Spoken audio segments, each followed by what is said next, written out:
69% of you don't have a clear vision for what you want retirement to look like. In this video, I'll explain why that's important and give you a 15-minute exercise to get you to a more confident retirement on your terms. Hi, I'm Evan. I'm a certified financial planner, and I help Canadians retire with confidence. So if you're thinking about retiring in the next 10 years or so, you're in the right place with my first video in my retirement readiness series. Short videos with practical tips to get you on the path to life after work. Out of all the responses on my retirement readiness scorecard, which you can get for free in the link in the description below, only 31% of people said that they had a clear vision for their retirement and what they want to do. For the rest of you, you need to get clear on what you want out of your retirement early because it'll shape how you save your money from here. This isn't something you want to figure out after you've already quit your job and there's no looking back. You want to do it while you have enough time to save differently if that's what you need to do. If you're an overconfident person, you might be thinking, everything will just kind of figure itself out. But then once you take that extra trip, maybe another week in Mexico, maybe you want to go and buy an RV and take up camping, you'll soon realize that the money just won't appear out of nowhere. But then if you're on the other side of the spectrum and you're constantly in fear about what the future might cost, you might be saving and saving and saving with no real plan at the expense of living fully today. I've worked with people on both sides of the spectrum, and the solution is typically a little bit of thinking and writing and planning.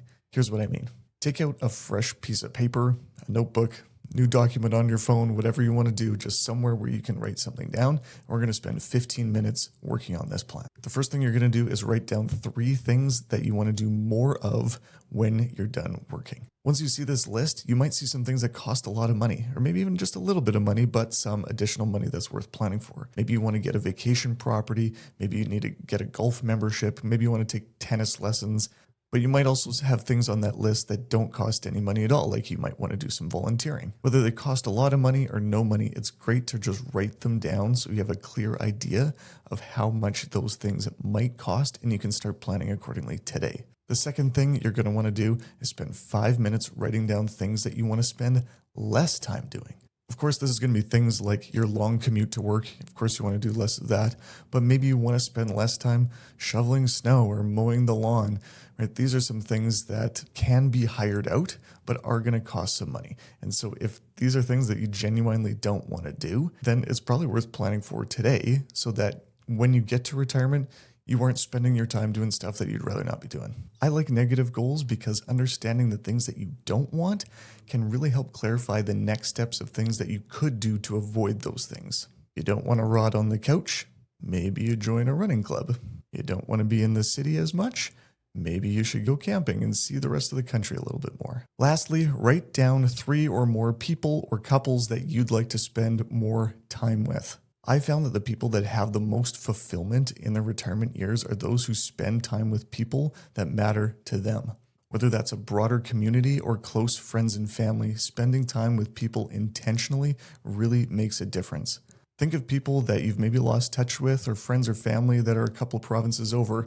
If you'd like to spend your retirement years with those people, planning in advance can really make sure that you do that. So if you need to take a couple of flights a year, let's set aside some money and plan for that so the time you have in retirement is spent with the people that matter the most.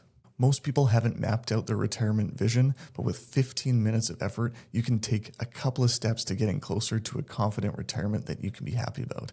So if you have retirement on your mind, check out some of my other videos here on YouTube or my podcast, The Canadian Money Roadmap, wherever you listen to podcasts. And then you can fill out my retirement readiness scorecard absolutely for free. The link is in the description below, and it'll ask you where you stand on a number of these big questions. But stick around for future videos on this series. We'll go through all of them in detail and give you some practical steps to get closer to that confident retirement. Thanks again for watching, and we'll catch you on the next video.